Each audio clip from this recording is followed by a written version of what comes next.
record this for future generations or whatever. Um, I am in the office today, so that means that you're going to hear things from upstairs. You're going to hear things from the office. There are things that are going on. So there's going to be some background noise. There's not much we can do about that. So, but welcome. I'm excited for you guys to be here. Let me start off, just give you a little bit of background information about me. My name is Dr. Brady Wyrick, and by training, I am a chiropractor. I'm a licensed chiropractor. I've been in practice for about 15 years. And honestly, the only reason why I keep my chiropractic licenses at this point is because, well, I do have some people from that I do adjust on very rare occasions, but it's really to be able to access the local database so I can look at people's imaging. I've been in this regenerative, well, let me back up. Even coming out of chiropractic school, I didn't really practice chiropractic back then either. Coming out of chiropractic school, I was board eligible to sit for the functional neurology exams. So I spent the first about 10 years of my practice in the world of functional neurology and functional medicine, which basically means I was helping people with these chronic conditions that medicine didn't really have any answers for them. And then we transitioned about 3.5 years ago, started making the transition into regenerative medicine. And I'll show you here in a little bit a picture of my dad. He was the first patient that we injected. It was finally something that he would actually listen to. I couldn't get him to change his diet. I couldn't get him to make lifestyle changes. But when it came to avoiding having to have joint replacement surgery, he was motivated. And that's really what shoved me in the direction and got me going on this path that we've been on now for the last few years. So currently, what I'm doing now is I'm the director of regenerative and integrative medicine here at Senso Medica Clinic. So what happens is I sit down and I actually meet with all the regenerative medicine patients after they meet with our medical team, and we all just decide together what's going to be the best path for everyone and how this is going to work best and what direction that we need to go. So that's the role that I'm in now. I do have a couple of things that I'm doing on the side. I do work for a supplement company, helping them with their marketing material. I do make videos for them, helping teach what products they have available, and some various other things that I'm in. But full time, this is where I am. So I welcome you. I'm glad that you're here. With that out of the way, let's talk about regenerative medicine and what it is. We're going to do a kind of a split gig today where I'm going to draw some stuff on the whiteboard for you, and then I've got a short PowerPoint presentation. We shouldn't be on here for more than about 30 minutes or so. Feel free to ask questions as we go. I'll do my best to answer them as I can. So that said, let's talk about the definition of regenerative medicine. What is regenerative medicine? And I've seen all these different long descriptions, such as it's a branch of translational medicine that gets the body to heal itself. But I think the best way to describe it is this branch of medicine where we're actually augmenting your body's own natural healing ability. What we know is that when we are in utero, so when we're a fetus, the fetus has everything it needs to completely recover from injuries. So there's actually no sign of the injury. Then as we're born, that our ability to heal goes from absolutely perfect, and it drops off drastically as we age, even from the moment of birth to the time that we're teenagers. When we're teenagers, we're about right here. And you see teenagers, like the ones living in my home, they don't eat very good. They don't sleep much. They play a lot of video games. They destroy themselves playing sports. And then they wake up and do it all again the next day because they have this awesome ability to heal. Where if I do a hard workout, it takes me a few days, even at, I'm 42 years old, it takes me a few days because my body just doesn't have that natural ability that it used to recover. In fact, I did a hike back in August where we went and climbed a couple of peaks in the Tetons. After that hike, my knees haven't been the same, but they're still trying to recover from that. And we're finally I'm cheating to get them to do what they need to do. But you drop all the way down to like age 65 and our ability to heal is just drastically dropped off. And that's why we just don't regenerate, why we don't grow new tissue anymore, because we just don't have that ability. And really, if you think about it, genetically, it was supposed to be this way. Because if we did keep healing the way we did, we'd live a whole lot longer. And this planet couldn't support the amount of people that would be here if we were living much beyond 100 years old. So what functional medicine is a natural way of augmenting our body's own ability to heal. So when we talk about the procedures that we do, and I think today we're going to focus mainly on the injectable side of what we do. We do have some therapies that can help the body regenerate itself. But as far as this webinar, we're going to talk about the injectables because they work the fastest and get us the quickest results to get people what they want and get them happy quicker. So that's where we'll focus today. And we're going to start off. What I'll do is I'll just walk you through the different generations of stem cells, or excuse me, of regenerative medicine there have been. So that'll start off with this. The first thing, what I call the first generation of regenerative medicine, was this thing called PRP, or platelet-rich plasma. So this, let's see, Donna, I saw you ask the question. mRNA technology, yes, it's very similar, and I promise you we will get to that. mRNA technology is all about the signal, what they're going to tell the cells to do. So we'll get to that when we talk about it here, okay? So PRP, platelet-rich plasma, this has been around as long as I have, so about the late 70s. This is something we actually still use today here in the clinic, where we'll actually take blood from people. We'll spin that blood down in a centrifuge, and all the red blood cells will sink down to the bottom of the vial. It'll leave us this nice yellow stuff here up on top. That yellow stuff contains what we call growth factors and cytokines. Growth factors and cytokines are the chemical signals that your body needs to start the healing process. They lay down the lattice works that your body can actually start building new cartilage. So in the short term, they give us really great results, but they don't have the lasting power that some of the exosome technology that we're using today do. So that's PRP. Yes, it's the first generation. It's been around the longest. There's literally volumes of research that have been done, books of research that have been done about this. We love PRP. We use it with every single person that we inject, almost every single person that we inject. Second generation comes to what we call autologous stem cells. The reason why our bodies are able to heal is because we have these things called stem cells. Autologous meaning it's coming from you. Okay? The reason why you can heal when you're a child is because you have a lot more stem cells you do when you are a mature adult. Those number of stem cells drop off drastically. Okay? These are autologous stem cells. They're anti-inflammatory. They help control and modulate the immune system, and they help to they have the signal to regenerate new tissue. The issue here, so there are clinics, even here in Idaho Falls, there are clinics that will take your own stem cells. They'll either drill into your hip, take your bone marrow, or they'll take it from your fat tissue. They'll harvest those cells and they'll re-inject them back into you. Now, this is still a viable option. This still works for a lot of people. I still think this is a better option than doing steroid injections, because steroid injections will eventually wear the joint down. But the issue is the more gray hair that you have, okay, the less likely this is going to be a good fit for you. Your stem cells, you don't have as many of them as you used to. They're not as powerful as they used to. And frankly, they're pre-programmed for you to degenerate and pass beyond this life the older that you are. So if you want to go get those done for yourself, you have my blessing. I'm just telling you, they're more expensive. There's less likely chance that they're going to work. Number three, so the third generation is what we call allogenic stem cells. Okay, allogenic stem cells means that they are coming from a donor. This is where we got into using umbilical cord stem cells. And please understand, this was never about aborted babies. This was never about fetal tissue.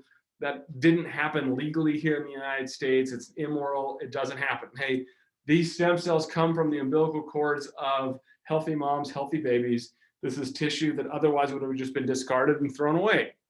So we take those, they've been screened, they've been through a process that the FDA requires in order to do this, okay, so that we know that when we inject them into another human being, they're not going to cause these terrible reactions. Now, did very well for these for a while. Okay, these are still, like I said, these are still viable. They're still used in some clinics. But what we now know is that the reason why these stem cells are effective is because they secrete these things called exosomes. So that takes us to number 4. We are now on to exosomes. And someone asked me yesterday, they wanted to go to the Mayo Clinic. Mayo Clinic was still using autologous stem cells. They wanted to know what the difference was. The difference is, well, it's safety, it's efficacy. These are the most effective things that we know about to date. And frankly, it's convenience. Okay? There's no recovery time because we're not getting these from your own body.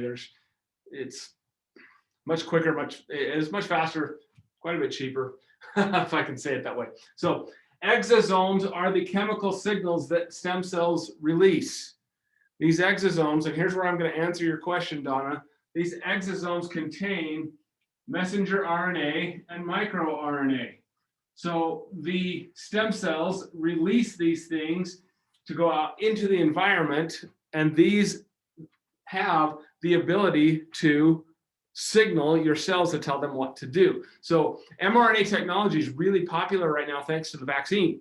So when you get the vaccine, they're not giving you the disease like they do with the flu shot. What they're giving you is the code for your immune system to build up and to be effective against the virus.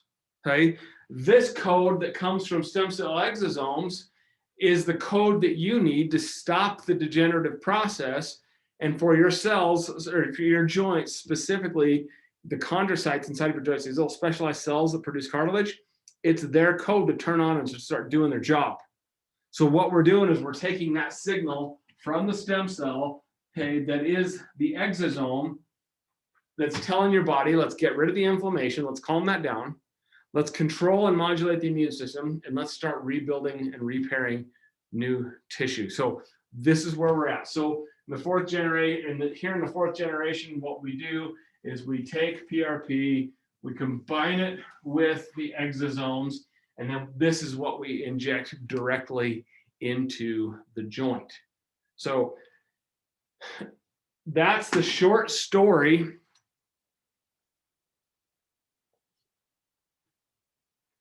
of what this is. Now what I want to do is I'm going to share a couple of other stories with you about how this applies clinically. Give me just a second here. There we go.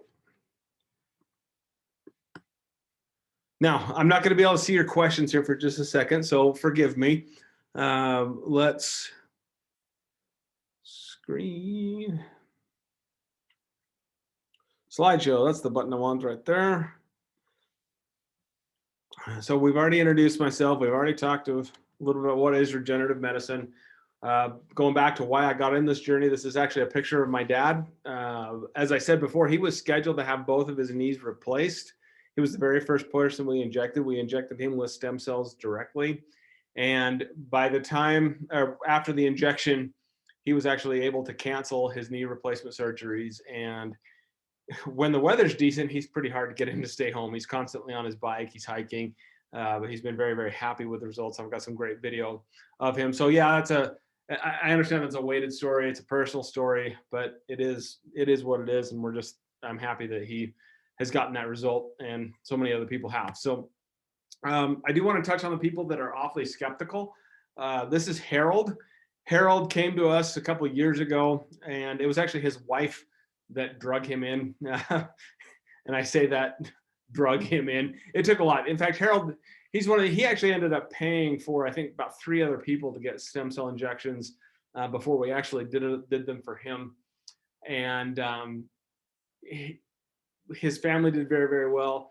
Even with all of Harold's skepticism, he actually did very, very well. He lives in Florida in the winter, lucky guy, and here in Idaho in the summer. And he's self-employed, so he didn't have time to, he basically paints spud cellars for a career.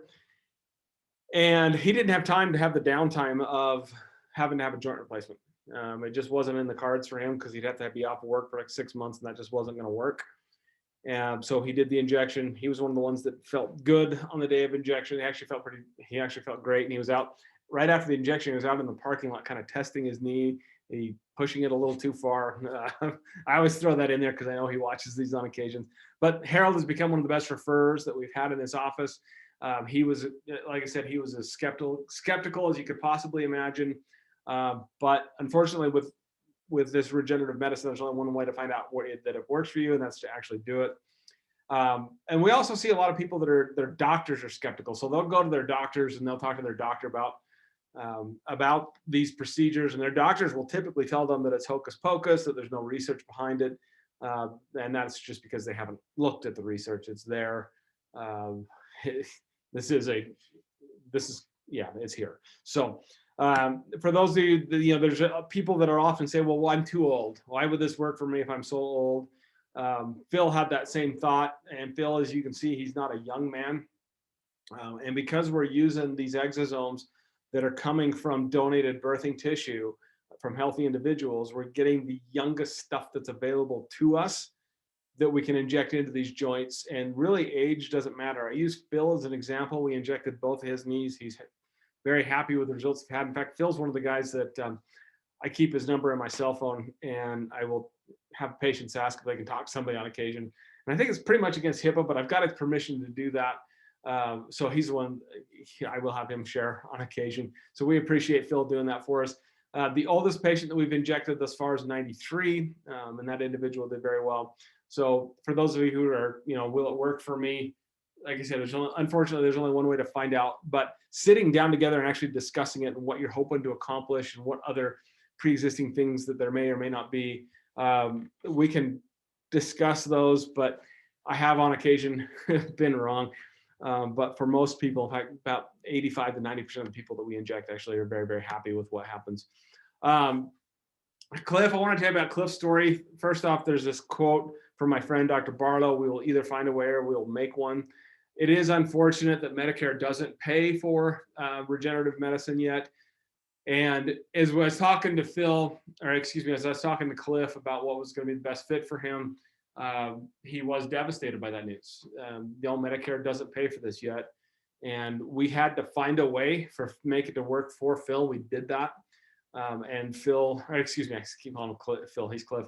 Cliff was happy with the result. We were happy with the result. So even with Medicare not participating, then there's still ways of making this happen, whether it's through financing or whatever else we need to do.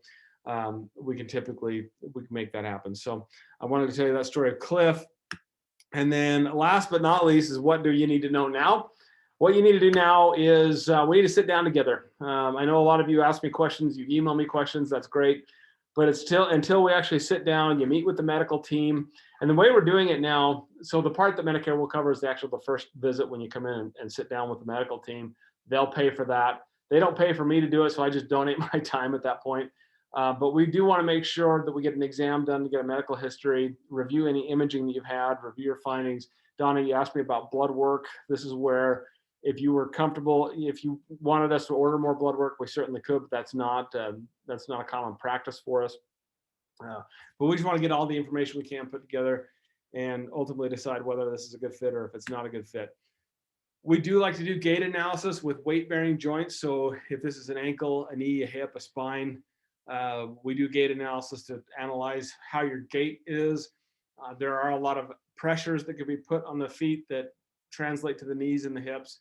We can negate a lot of that if we get the information first, and then we can actually build an orthotic to help compensate for some of that.